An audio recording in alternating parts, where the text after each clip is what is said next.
to what happened on October the 7th? Oh, it was terrible, of course. I mean, we kind of get our news kind of also secondhand because, you know, my wife's family, they live in Gaza. They have cousins and uncles there, and their house also was bombed. We haven't been able to communicate with them for the past 3 days. Communication are lost. So we don't know actually what is the, how are they doing, but, you know, we're used to that. I mean, it's just like, it's very repetitive. We're used to that. We're used to them being bombed every time and moving from one place to the other. You know, it's just like those Palestinians, they're very dramatic. Israel killing us. But they never die. I mean, they always come back. You know, they're very difficult to kill, very difficult people to kill. I know because I'm married to one. I tried many times, couldn't kill her. I mean, there's a dark humor there, and I understand why. Because no, it's not dark humor. I try to get to her every time, but she uses our kids as human shields. I can never take her out. Again, I understand the humor, but to be serious, Bassem, about this, tonight there is... I will be serious. Now, I will be serious. I was watching your interview with Ben Shapiro, and I'll tell you one thing. Yeah. I think that Ben Shapiro is one of the smartest people who ever walked this earth. He's very, very smart. I follow him, and I believe everything he said. And when he came on your show, his solution was, and I quote, his solution was that the solution for this is for Israel to annex Gaza and to kill as many son of bitches as possible to make sure that this will never happen again. And anyone who called for a ceasefire will be a terrorist sympathizer. So God forbid, I don't want to be labeled as a terrorist sympathizer. So I agree with Ben Shapiro. I think we should kill as many son of bitches as possible. Well, let me, so okay, far, but Bassem, let me... so far, 3,500 people were killed, including 5,000 son of bitches in the bombing of the Baptist hospital as we speak right now. 1/3 of those 3,500 were children. So my question to Ben Shapiro is, how many more son of bitches do we need to kill so Ben Shapiro is happy? Okay, because it changes Bassem, from 1 year. It changes from one. I'm sorry that. Listen. I'm really at a disadvantage here. I'm looking at a camera. I don't see you. I can hear you on my ears. The reason I'm interrupting is I think you might be. I think you're conflating different interviews with Ben Shapiro. He didn't use the phrase "sons of bitches" with me. Let me play to you what he actually said on my show. He did. Go back to your interview. No, he didn't. That was another interview. But let me play what he said to me here. Well, frankly, I don't believe in proportionate response to terrorism. I believe that the way that you stop terrorism is with wildly disproportionate response. That doesn't mean in terms of targeting civilians. It means in terms of killing as many terrorists as humanly possible and allowing them to dictate the terms of engagement by hiding behind civilians in areas that they are supposedly responsible for means that the only option for Israel is to surrender to Hamas's hatred of its own citizens, its willingness to use its own children as human shields. No country worth its salt could ever do that. Now, that is substantively different to what you said he said, right? He's talking there but specifically about Hamas terrorists. I agree with him. The thing is, the question is, what is a proportionate response? Because it has been different from one tier to another. So if you look to this graph, for example, this is the death of Israeli and Palestinians, and it's changing from 1 year to year. It's like fluctuating like crypto. So my question is today, what is the going rate today for human lives? I mean, 2014 was a great year for Ben Shapiro. 88 Israelis were died, and there was 2,329 Palestinians killed on the other side. That is one Israeli for 27 Palestinians. That is a very good exchange rate. What I'm saying is, what is the exchange rate for today? You guys will be happy. That's my question. Well, it's not me, guys. I'm not on either side. No, not you. Like when I say you guys, I say like the people on the other side of that. I know that you don't think like that, Pierre. You're one of the good guys.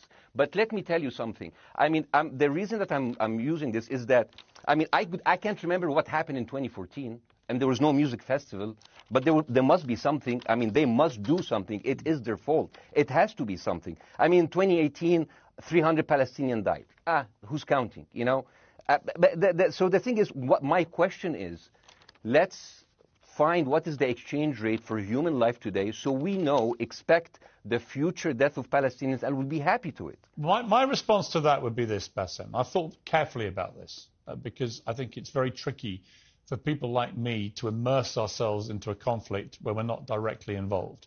And I thought carefully about what I feel about this. I feel that the scale of what Hamas did on October the 7th supersedes anything else I've seen in this conflict, really ever. the savagery, the butchery, the slaughter of 1,300 people, the shooting of babies, the 100%. Kidnapping of grandmothers, and so on. So if we can agree on that, which I think is inarguable, then the question then becomes, again, about proportion. I don't disagree that there's been a lot of bad stuff on both sides going back historically for decades. But if we agree that this was on a different level altogether, quite deliberately by Hamas, designed to provoke... No, here's my question. Let me ask you a question. And the question, because you raised it earlier about proportion. I honestly don't know what the proportionate response is. I honestly don't. I don't. I've been watching the airstrikes this week thinking... So what's your question? Well, I would ask you, if you were Israel, what would you... If I was Israel. If you were Israel and that had happened to you, what would you think would be the appropriate way for the country to respond? I would do exactly like Israel did, kill as many people as possible, since the world is letting me do it. I mean, I can do it because I can, you know. But the thing is, you know what, I agree with you. And you know what, I'm going to be even ahead of you, because I see the question coming. Do you condemn Hamas for the atrocity? Yes, I condemn Hamas. I condemn Hamas. Hamas is the source of all evil. They're a reason for everything. And you know what? Let's, for a minute, imagine a world without Hamas. Right. What will this world look like? Let's give this word a name, and let's name this word the West Bank. Hamas has absolutely no control in the West Bank, and since the beginning of this year, only through August, 37 Palestinian kids were killed. No music festival, no paragliding, no Hamas. Since the occupation of the West Bank, 7,000 Palestinians were killed. No music festival, no paragliding, no Hamas. I can go on and on and on and on. No, but you don't need to, because in a way you're preaching to the choir. I've followed this crisis. Oh no, you're not preaching. So the thing is, like, well, in the sense that I know that what you're saying has validity. Of course. Piers. By the way, Piers. I am at a disadvantage here. I can hear you. I cannot see you. I am in a claustrophobic room, and so please cut me some slack and don't interrupt me and interrupt my point. Sure. So, because this has to be fair. Understand. Because if you want to only hear your opinion, I can just condemn Hamas and go home. I can do that. So, do you want to do that, or do you have a much more nuanced conversation? No, I absolutely want to have a nuanced conversation. I wasn't aware I was interrupting you. I thought I was letting you speak. Amazing. So I would say I really applaud Israel for doing one thing that no military force in the world does. Because I heard Ben Shapiro and I heard Ron DeSantis, and they said Israel is the only military force in the world that warns civilians before bombing them. I mean, how fucking cute. That is so nice of them. Because with this logic, if Russian troops started warning Ukrainians before bombing their houses, we're cool with Putin, right? I mean, okay, Habibi, you have warned them, go invade. It's fine. You have done your job. I mean, the thing is, and I understand, and I also heard Ben Shapiro talking about Human Shield. So you remember my wife's family, they live in Gaza. So I told them, when Israel give you the nice warning, the cute warning, does Hamas force you to stay in your home so you can be bombed and use as human shield? You know what, Hassan here, my wife's cousin, he's a loser, you know. He told me, you know, when I asked him, does that happen? He told me, no. The lying son of a bitch lied to me. I told him, you don't understand. Ben Shapiro and Ron DeSantis keep saying that Israel warns you and Hamas asks you to stay put. So I told you, he's a loser. He never kept a job. He even failed in all of the interviews to become like a human shield. I would believe Ben Shapiro. Let me ask you this, So let's go with that. No. Let me ask you. At some point, I must be able to ask you questions. It's not a monologue for you, if we agree that for the 14,000 casualties, I mean, who's counting, are human shield, does that mean that every single one of those civilians was standing, obscuring a military target behind them? Because that's a lot of weapons. I mean, Hamas is packing. No, of course it doesn't. And look, So there's some collateral damage. Lots of collateral damage. Yes. It's fine, yeah. You kill some to save some, and then kill some more. Yeah, I agree, yeah. Well, let me ask you this. Again, it comes back to proportionate response. When the world decided it had to get rid of ISIS because of the appalling butchery they were carrying out, it did so by also killing, very sadly, a lot of civilians along the way by doing airstrikes against places which But killing civilians are inevitable. You said that in the beginning. My point is, it's inevitable. Yeah, but once decided that they want to get rid of Hamas, and Hamas is embedded with civilian population, I'm very concerned about what's going to happen next. I've written a column tonight saying, I remember the Iraq War, which I opposed, right? I remember all this. So my question for you is, what would you think would be an appropriate response by Israel to what happened? Well, these are years of disproportionate responses of Israel. Right. Did it solve the solution? Did it solve the problem? Did it work before, so it will work? What will be the surprise this time? What will be the twist that will make this work this time? What will be different this time? Seriously, I mean, like, this is only the last 15 years. I mean, because it's too many papers. I just got this. But how will this be different? And the thing is, I am so glad in the introduction that you mentioned the Iraq War. I applaud you, Piers, for saying that, because you were honest about it. You said that spreading lies like WMDs make people look at those people as less of humans, and they would accept the death of 1 million Iraqi, whether by sanctions or by invasion, right? You are a good man. This is amazing. And you know what is similar? Is when you spread the lies of 40 decapitated babies, although it was refuted. So what happens when people hear that, killing babies is horrible. But when you say decapitated 40 babies, you are planting a certain image with a certain trigger in people's mind. Who has said that? Who has said 40? Who has said that? You have said 40 decapitated. Who has said that? You have repeated. No, I haven't. What? I've never said that. You haven't said on your show 40 decapitated babies? Never. Ben Shapiro didn't say it? No. Ron DeSantis didn't say Nobody it? has said it. Okay, nobody said it? No. Oh, okay, maybe I am wrong. Decapitated. Here's you're the wrong. thing. I've never said that. The thing, what happened, no, you're wrong. But the thing is, when Iraq, the thing is, the same thing is happening in Iraq. Ben Shapiro once tweeted, not even about Gaza, about the West Bank, when Israel continued to build the illegal settlement. He said, 2017, Israel likes to build things, and Arabs, not Palestine, not Hamas, Arabs like to bomb crap and live in open sewage. Yeah, I thought that was very the Israeli defense minister, he said, those are human animals. And the thing is, Ben Shapiro should know better, because, long before the Holocaust, before Jewish people were thrown in the gas chambers, the Nazi propaganda called them rats. Now, as a human being, I will never accept that another human being being thrown into a gas chamber, but a rat, kill 10.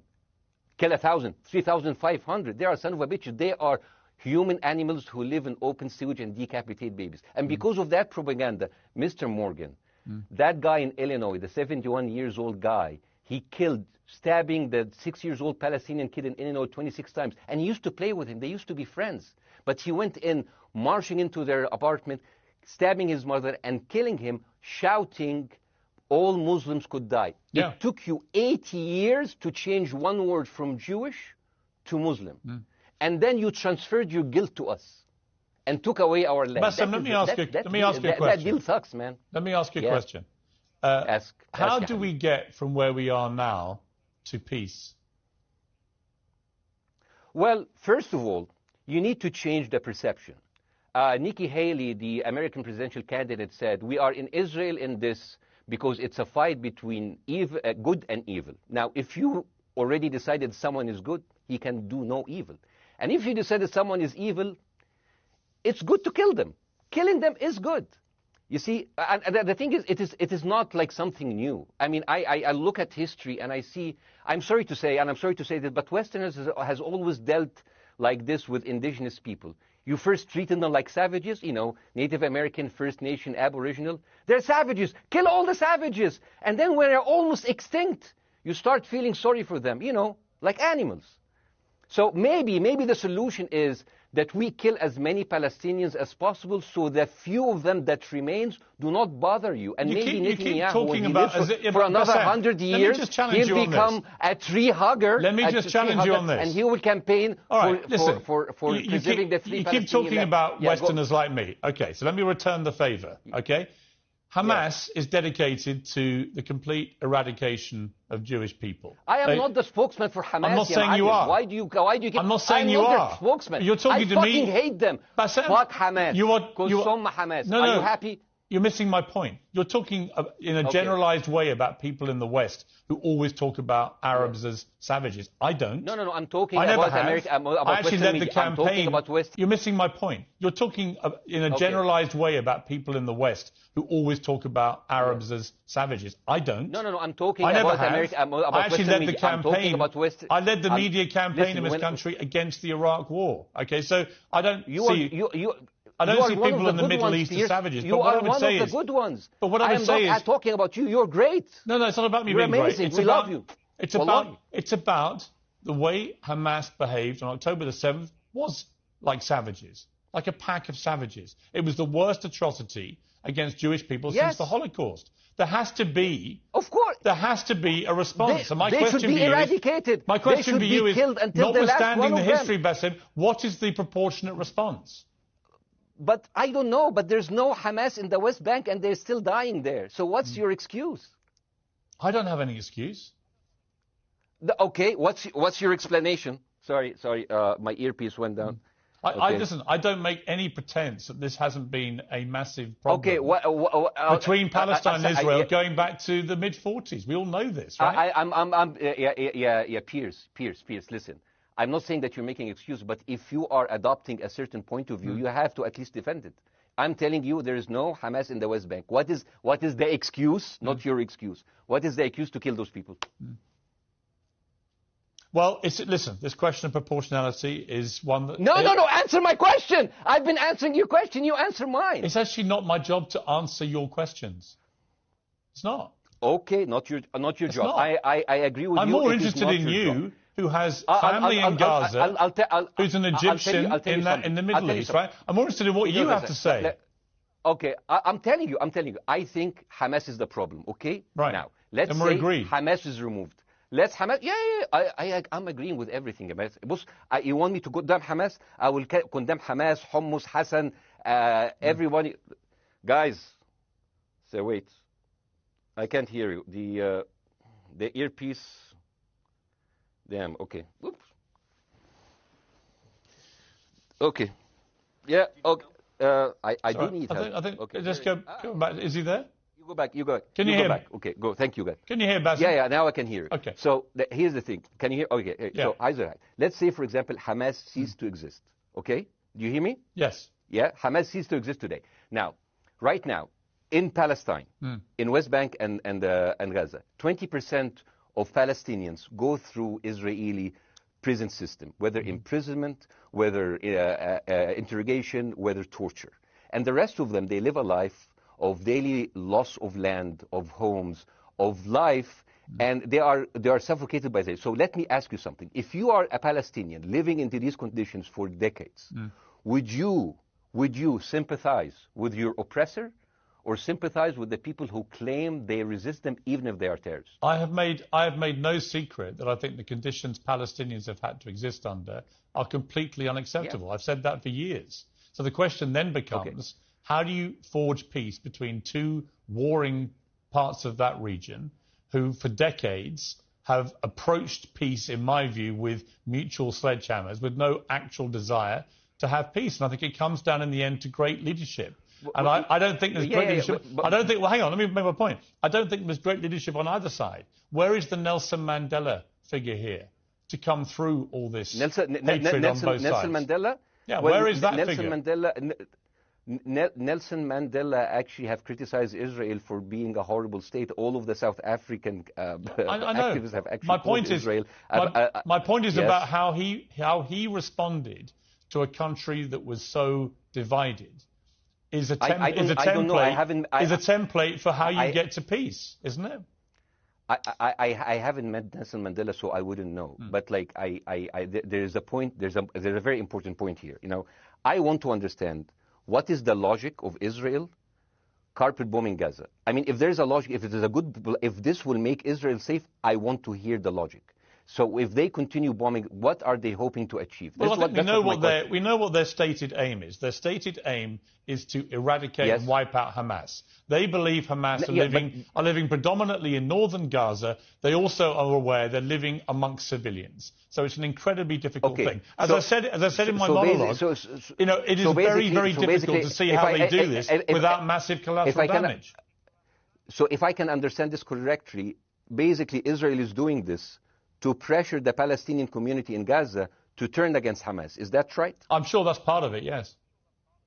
That's part of it. So this is exactly what terrorist organizations do, because terrorist organizations will have no chance beating a whole nation in battle. So they terrorize and they kill the civilians in order to spread fear and terror so they can turn against their government to change their policy or to resign. You have just compared Israel with ISIS. No, I haven't. I don't see any comparison between. It's going to be the headlines tomorrow. Piers Morgan, Israel is ISIS. Only amongst people who weren't listening. The comparison, which is more apposite, is ISIS and Hamas. They are both nihilistic terror groups intent on killing as many Jewish people and others as they can possibly kill. And you can't get peace with people like that. Absolutely. You know what? I'm going to do something that nobody done on your television. You know what I'm going to do on your episode? I'm going to pretend that I'm an Israeli citizen. I'm going to put myself in the place of an Israeli settler in the kibbutz. And I want to speak to my Prime Minister, Benjamin Netanyahu. Mr. Benjamin Netanyahu, I have voted for you because you have promised us peace and prosperity and security. On the 7th of October, those son of bitches Hamas, they went into the fence that is regularly heavily guarded. Usually if there's like a dove that comes close to it, it will be shot. Those people went in and they went for 6 hours before IDF forces was deployed, killing our friends, our families, kidnapping our grandmothers and babies, and went in. I want to ask you, Mr. Prime Minister, after you have fractured the Israeli community and you have fucked our courts, our Supreme Courts, what are you doing with the money being given to you, to the United States? Also, you are carpet bombing Gaza with absolutely no regard to our hostages, our people. I heard a rumor in the kibbutz that you're doing that you let that happen as an excuse to carpet bomb Gaza, so you push them into Sinai. And I didn't believe it. I said, not my Prime Minister. He can never do that. And then I watched an interview for Danny Ayalon. He was your chief advisor. He was also the Israeli ambassador to the United States. And you know what he said, Mr. Prime Minister? He said that the solution for those Palestinians is to go into a vast land of Sinai and live into tent cities temporarily, temporarily, wink wink, until we build Gaza again, and then we invite you back. يعني عبط احنا بقى. يعني فاهمني؟ As we've seen this movie before. So يعني, and when I saw this, I couldn't explain to my fellows in the kibbutz, how come our Israeli government is trading human lives for another piece of land? So as an Israeli citizen, I need to hold my Israeli government accountable. And as an American citizen, I want to know all of these money that we are giving to Israel. We're giving them $4 billion every year. Joe Biden said it's the best investment America ever done. Well, if I am in the place of Joe Biden, I would say, sorry, don't speak. I would say, if I was Joe Biden, I would go down and whisper in the ears of Netanyahu and tell them, I hate bad investments. They haunt me, like Littlefinger in Game of Thrones. But the thing is, this is the problem. Israel always victimizes itself, and I have never seen a victim putting their oppressor under siege and bombing them 24/7. Israel wants you to believe that they are the victim. Dealing with Israel is so difficult. It's like being in a relationship with a narcissistic psychopath. He fucks you up, and then he makes you think it's your fault. All right, you look at Israel as Superman, but they're really Homelander. Wallahi, they are shooting fish in a barrel, and they are annoyed with the splashes. Bassem, I want to say two things. One, if you could just slightly manage your language. We are uncensored, but if you keep swearing... I'm very sorry. We have to apologise to viewers who may be offended by that. I apologize. But I understand passions run high, so let's not get too bogged down about the old swear word. I apologize to the viewers. I apologize to the viewers for my language. My second question is this. After the sight of dead civilians. After the break, we have the managing director of the Daily Wire, which is Ben Shapiro's company. We were going to interview him on his own, but he's happy to come on and talk with you directly if you are prepared to stay. Well, of course, I can stay, but again, I am... Fuck. This I am in a disadvantage, and I would like to have my space to respond. Okay, we'll come back after the break. Because here's the thing. There's two things we've got to go to a break. All right. When we come back from the break, we'll be you and Jeremy Boring from the Daily Wire. I have news. We're taking a short break, Bassem. I'll be back. Hi, Jeremy. Please say hello to Ben Shapiro, and please tell him that I do think he is the smartest person to ever walk the earth. Thank you so much. So, as response to Jeremy, I agree with everything you said. I mean, what is disproportionate? I mean, he just used the examples from Second World War and America, showing that civilian casualty is. I mean, I heard his voice. He was very sad. And as he was telling us, it is so inevitable to kill so many civilians because it's something that we cannot avoid. I hear the sadness in his voice. And I know that it's a very difficult decision to kill all of these civilians because that's for a higher cause. And I understand. But my question, I have two questions. The question is, how can you justify the killing in the West Bank where Hamas does not exist? And if the disproportionate response during over all of these years have actually worked, what will be new this time that did not happen before? I just want to. That was my question. Okay, that was my question. I'm gonna. Okay. So now, if I ask the question, can I say something on my side? Well, Bassem, with respect, a little bit personal. Bassem, with respect, I gave you half the show to have your side. Jeremy's had a lot less time. I'm going to have to. You want me to leave? Bassem, I'm going to have to let you go because we've been on there with you for 40 minutes. Okay. Bye bye. But listen, bye-bye. I would like to talk to you again, and thank you for joining the program. I appreciate it. Oh, by the way, my wife's family is all right, and they sent us a house. It's bombed. It's beautiful. It's going to be a good like Halloween theme. So I'm very sorry for what your family are going through in Gaza, and I mean that very sincerely. By the way, I don't know. I don't know I don't know him. By the way, I haven't actually met them. They didn't even come to my wedding. They couldn't because they are stuck in Gaza. Okay. And she never saw them because, Gaza is not a destination. Bassem, as I say, we hear their voices, and it's, they die. It's fine. It's fine. Bassem, I wish your family all the very best. Thank you for joining me. I appreciate it. I don't. Thank you.